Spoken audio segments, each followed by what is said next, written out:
Thank you for joining the San Francisco Bay Area Moms blog today and answering some of our questions about children and COVID-19.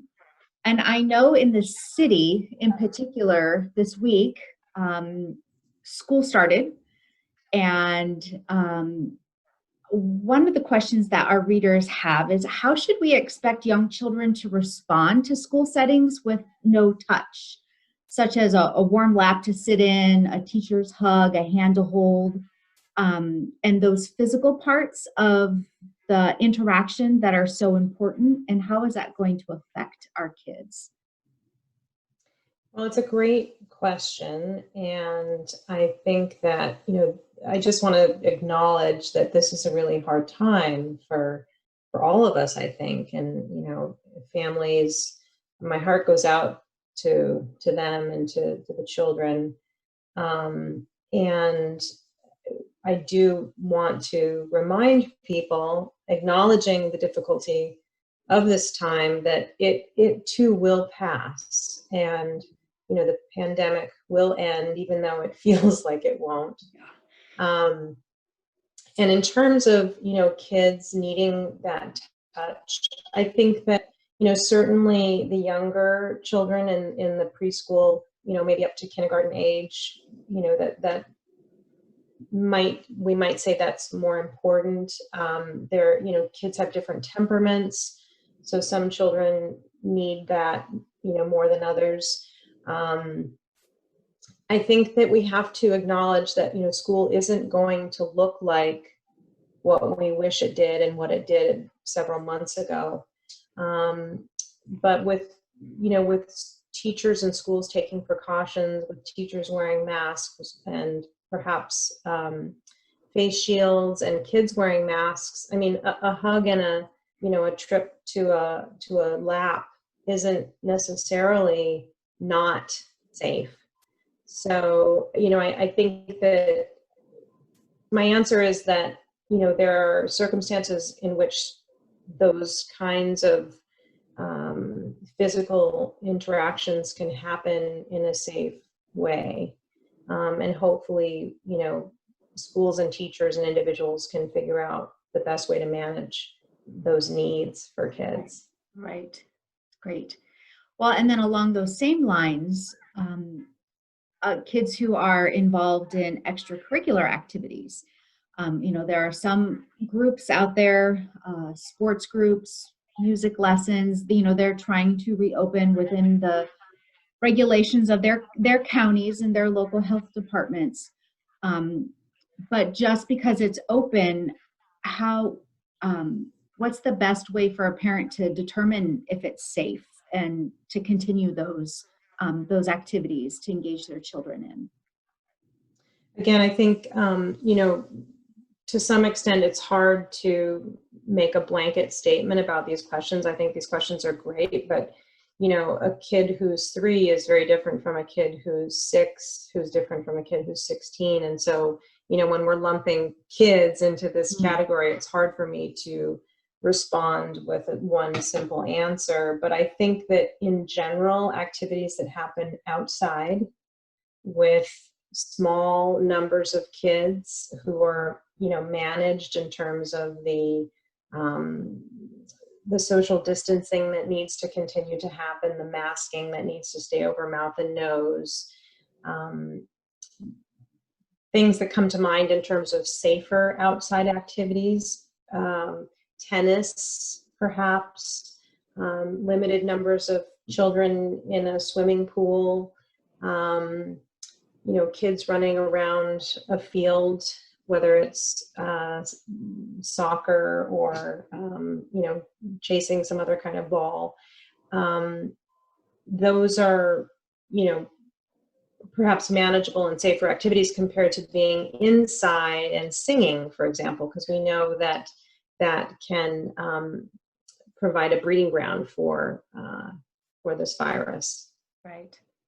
Right. Okay. Well, and then one of the other questions our readers had too was swimming pools. That it does seem like all of those people, or whatever the regulations again might be for a swimming pool, but does chlorine can it kill the bacteria, or what, so is that a safe activity to participate in?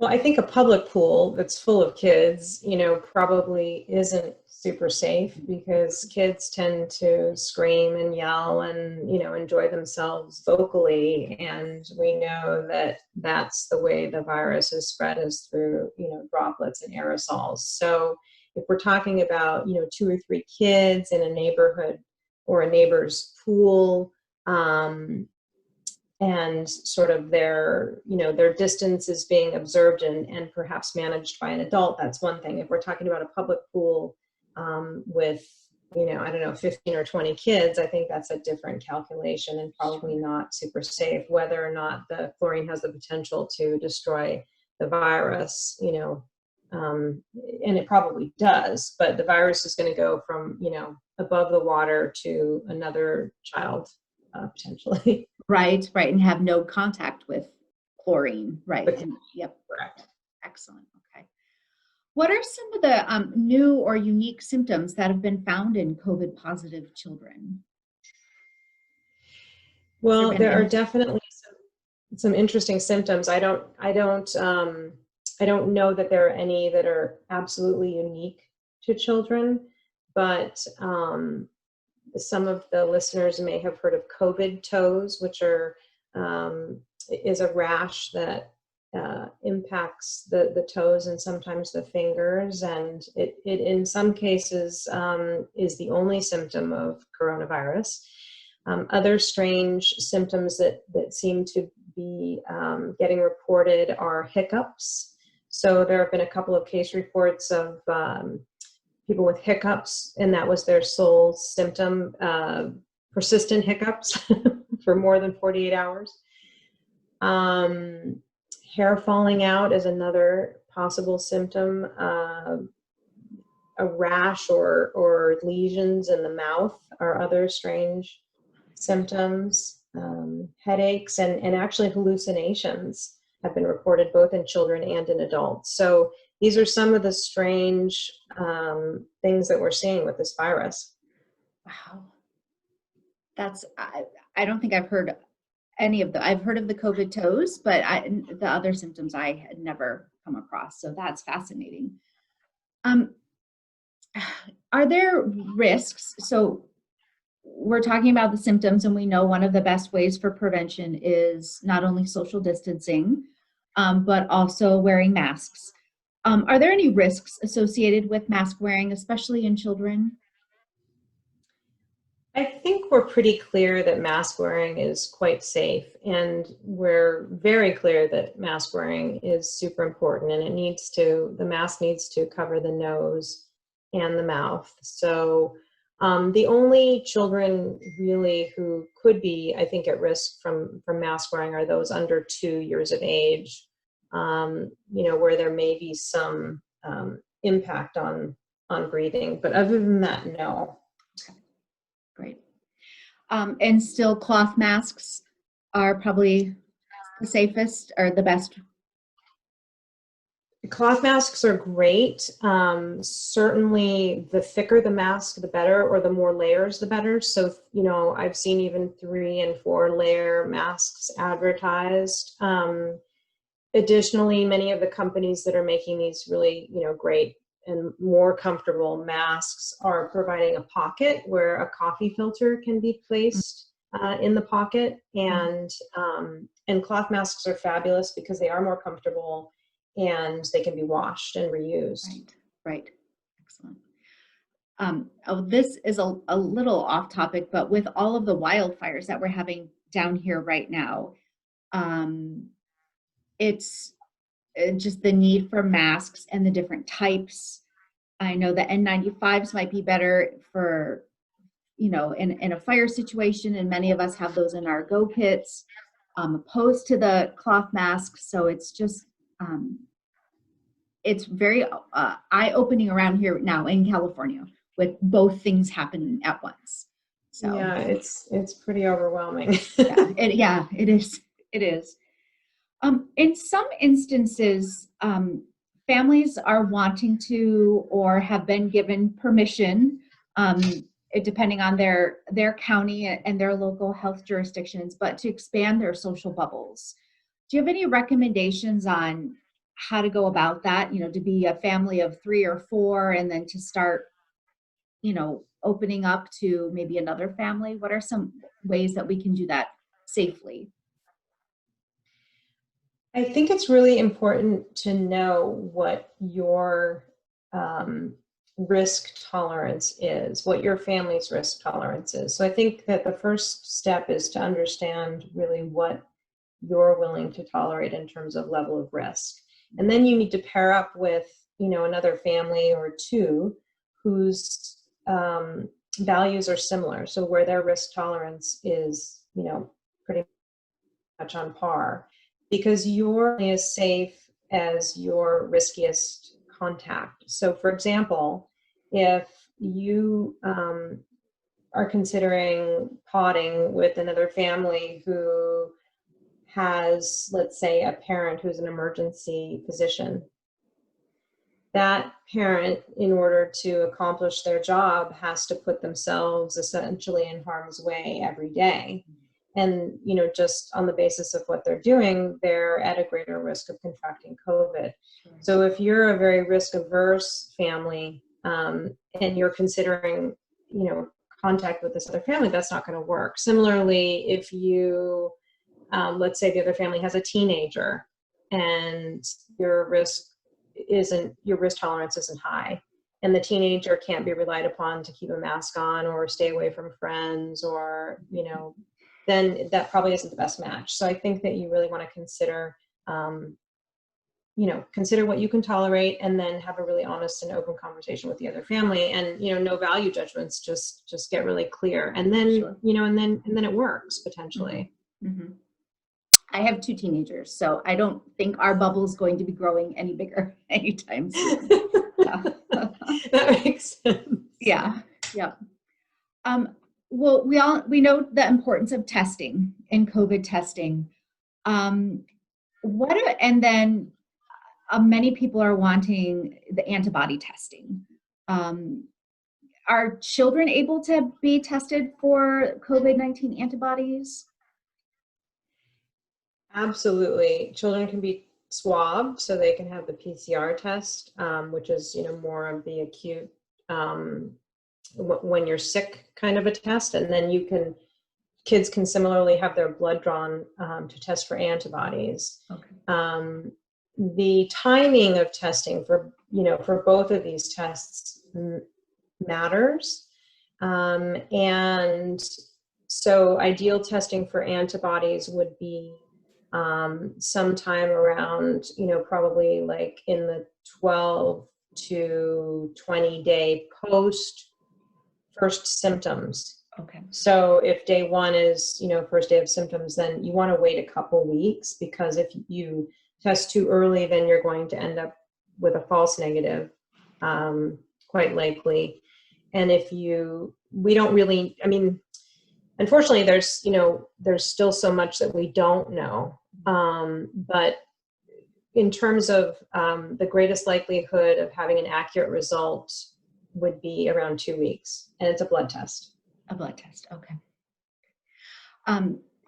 Now, and that's for antibodies. How about regular testing for positive or negative for COVID-19? How long after the onset of symptoms should one get tested?